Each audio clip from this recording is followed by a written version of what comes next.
अस्सलाम वालेकुम बच्चों, आज हमारी कहानी का मौजू है नेकी का सिला।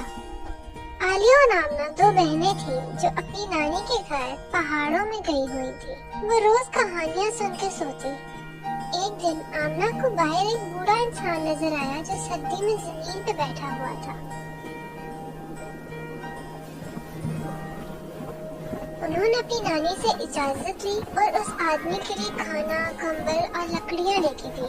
उस आदमी ने उनका बहुत शुक्रिया अदा किया।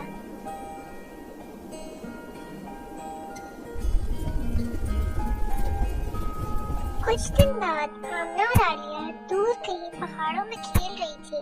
उनको पता ही नहीं चला और सुबह से शाम हो गई। थोड़ी देर में काले बादल छा गए और बारिश शुरू हो गई। उन दोनों को घर का रास्ता भी नहीं याद था। वो बहुत परेशान थी।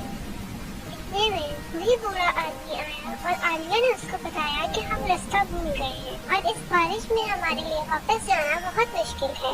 बूढ़े आदमी को रास्ता याद था। वो उनको उनके घर खैरियत से ले आया। आलिया और आमना बहुत खुश हुई और उस आदमी का बहुत शुक्रिया अदा किया। बारिश रुकने तक वो उनके घर पे ही रुका और फिर वो अपने रास्ते चला गया।